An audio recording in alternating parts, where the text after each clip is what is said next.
Hello everybody, it's Rachel Leroy from Christian Emotional Recovery. I hope you're having a wonderful and a blessed day. And I wanted to do a video today on a book recommendation. And I'm actually getting some feedback from subscribers and listeners about what books and audibles and teachings and videos and sermons and all kinds of resources have helped them on this journey. And I am trying to ask people to stick to what you might call more mainstream type stuff. Nothing too way woo-woo-ish. It could be a little woo-woo, but since this is Christian emotional recovery, try to pick stuff that's like science-based, mainstream Christian-based, not stuff that's kind of out there, if that makes sense. One thing I love about this platform is that we embrace and celebrate many cultures and subcultures of Christianity. And as long as we're talking about mainstream Christianity, and, I'm not going to get into all the theology, but you kind of get the idea of what I'm saying. And one thing that I wanted to talk about, though, was a book that has changed my life. And I know I've heard hundreds of people in different groups talk about this book. And if you've experienced any kind of trauma, whether it's a physical trauma from an accident, physical abuse, emotional abuse, childhood neglect, some kind of major setbacks, the loss of a loved one, health problems that have caused trauma, whatever the case may be, there's a book. I'm looking at my computer, so that's why I keep looking over here. But it's called The Body Keeps the Score: Brain, Mind, and Body in the Healing of Trauma. And it's by Dr. it's hard to say his name, Dr. Bessel Van der Kolk.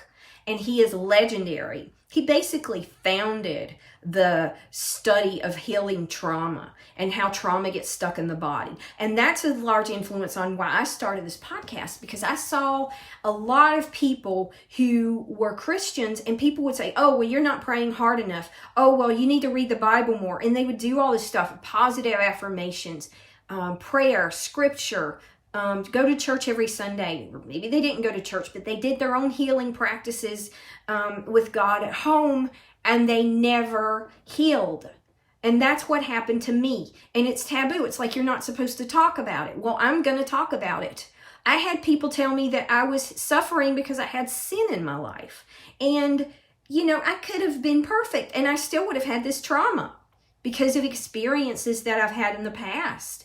And I'm a highly sensitive person, and highly sensitive people, fortunately, unfortunately, there's a mixed bag there, are more prone to trauma, because that layer of cushioning and protection between us and the world and experience, it's just not there. We feel everything and experience everything more intensely and more fully, and there is science behind the concept of highly sensitive people. But back to the whole concept of trauma, you don't have to be highly sensitive to have experienced trauma. You might have had an adverse childhood. You might have had sustained emotional neglect or narcissistic abuse, or your parent may have been an alcoholic or had a drug problem, or you might have lived in severe poverty. You get the idea. There's a lot of causes of trauma. You might have lost a sibling when you were young, and that might have hurt the family permanently, or you might have had a mom or a dad who had cancer. Anything, a disability. That's not a condemnation of anybody with any of those conditions, but they can lead to trauma in a child or an adult that is in relationship with somebody like that, or who experiences that themselves. And so this book here, The Body Keeps the Score, is one of the best-selling books on healing trauma of all time. And I encourage you, if you can get the Audible, if you don't like to read, then do that. Or get the book and read it and go through it slowly, absorbing the material, because this is a really good book. And I just wanted to tell you a little bit about the book itself. And it's basically using lots of research, and it's published in 36 languages. And Bessel Van der Kolk, like I said, he's a little older now. His book is legendary. And just a quick description of it. What's it about? Why do I recommend it? How can it help you? Good questions. So it says, trauma is a fact of life. Everybody experiences some trauma. Veterans and their families deal with the painful aftermath of combat. 1 in 5 Americans has been molested. That's kind of scary. 1 in 4 grew up with alcoholics. 1 in 3 couples have engaged in physical violence. Such experiences inevitably leave traces on the mind and emotions and even on biology. What a lot of people don't realize is that trauma is not just mental. It's also neurobiological. It's in the brain, it's in your neural network, it's in your nerves, it's in your tissues, it's in your skin, it's in your organs. It affects everything. And there's a strong body of research that shows a connection between PTSD and or trauma and chronic illness. Chronic illnesses could be Crohn's disease, neurological issues, fibromyalgia, something I have, IBS, other mental health conditions like bipolar disorder, eating disorders, depression, anxiety. I don't want to go into all that, but you get the idea. It's not there. People that have experienced more trauma, not only do they deal with more adverse life conditions, their mental health problems, but they also have more physical problems too.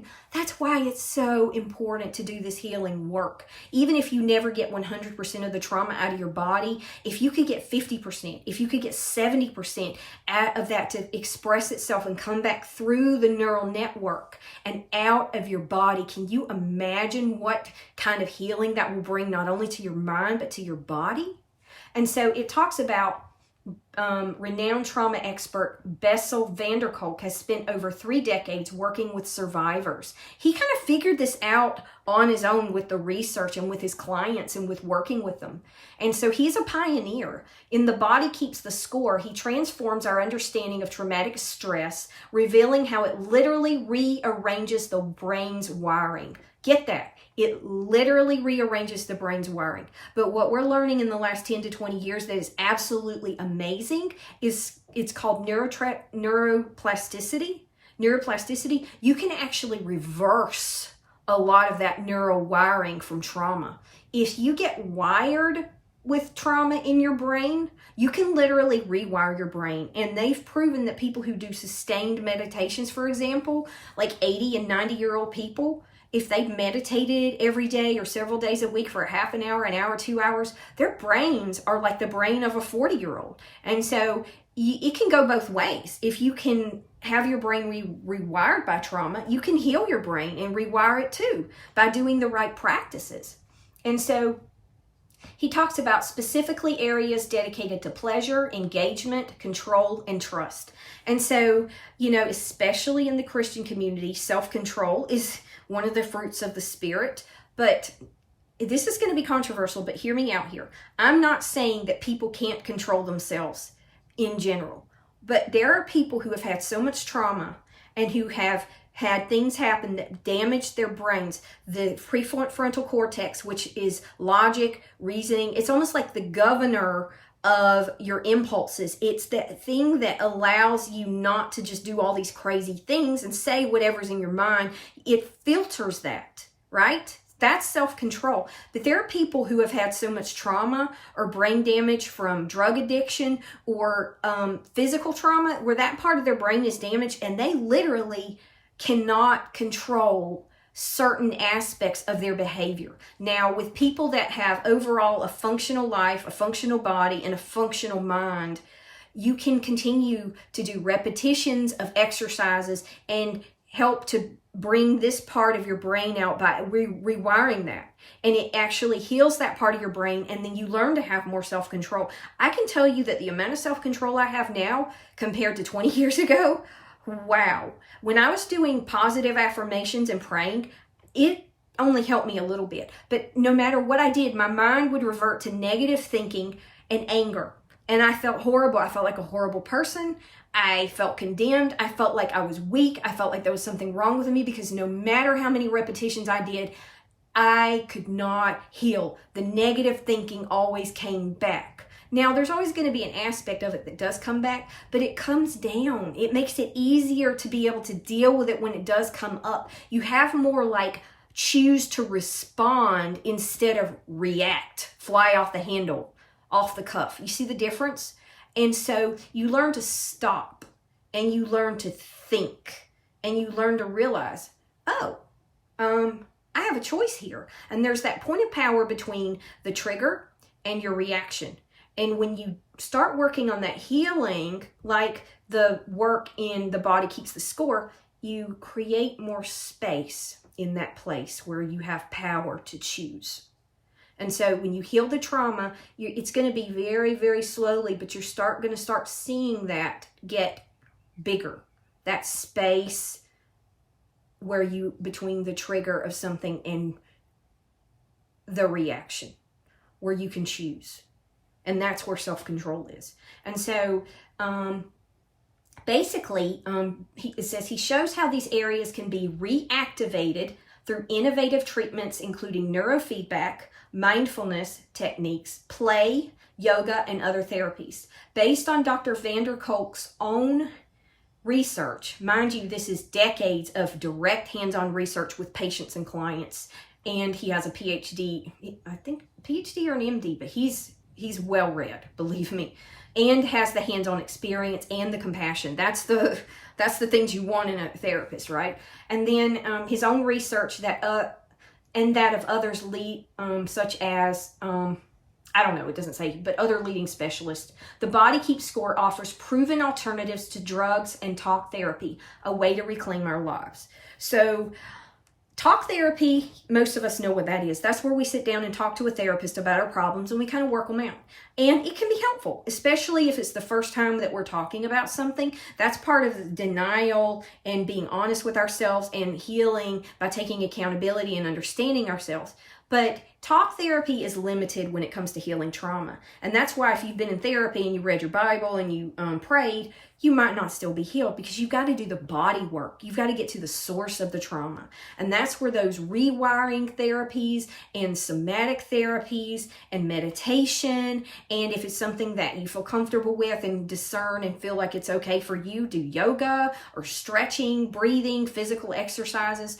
All of those things get into the source of the trauma and help you to heal it in that way. So that's a totally different thing. And then, like I said, in some future podcasts and videos, we'll talk more about how does trauma get stuck in the body to begin with? Why does it get stuck? And sort of explain that by talking about how animals, when they're chased by a predator and they freeze, and why don't they walk around being afraid all the time? They're alert, but you don't see them going, oh my gosh, I'm going to get eaten by a tiger. They don't do that. They just go about their day and they stay alert. But people, we're different. We're wired where we remember. And we're wired where if things happen to us over and over, that fight or flight, we can't turn it off. And if we can't turn it off, that's where this control center in our brain that governs our actions through self-control and not reacting, it's more difficult to take this part and override this part. Does that make sense? So that's why that happens. And The Body Keeps the Score, though, is a great book that gives you a lot of exercises and techniques. It helps you to understand what is trauma, how did this happen to me, why aren't certain traditional practices helping me to get rid of the trauma, what can I do instead that will help me to heal the trauma. It's a very long and in-depth book, but I highly, highly recommend it. It is probably the foremost book on healing trauma. So give it a read, go through it slowly. Don't try to go through it as quickly as you can. Remember that it's better to absorb the material and do it slowly than to force and say, oh, I read this whole book. Well, if you didn't get anything out of it, what's the point? So just slow down and go through it a little bit at a time. Again, I'm going to do a podcast on the science of learning and how we can apply those concrete strategies that help you to maximize your retention of material, help you to get more of it in your brain, and help you to be able to take that and process it in a way where you actually apply it. It's not just about knowing, it's about practicing, right? And practicing is where you rewire your brain. And that's what we're going to talk more about in the time to come. Thank you so much for listening to this video. I'm Rachel Leroy. This is Christian Emotional Recovery. Please click the subscribe button if you want more videos like this. Check out the show notes at the bottom of the video, and you'll see the Patreon account if you want to support, if you want to get exclusives such as early access to to podcasts and and also other exclusives like certain exercises and journaling prompts, then check it out. If you just want to support it and help other trauma survivors, the more you help me, because I do this part-time and I don't get paid for it, obviously. So that allows me to pay for the expenses of the podcast. It helps me to be able to make a living so I can do this and devote the time to this. So when you free me up and help me, you're helping me to help other trauma survivors and to help us to share the love of God with those people. So thank you so much, and check out the podcast, and God bless you and have a great day.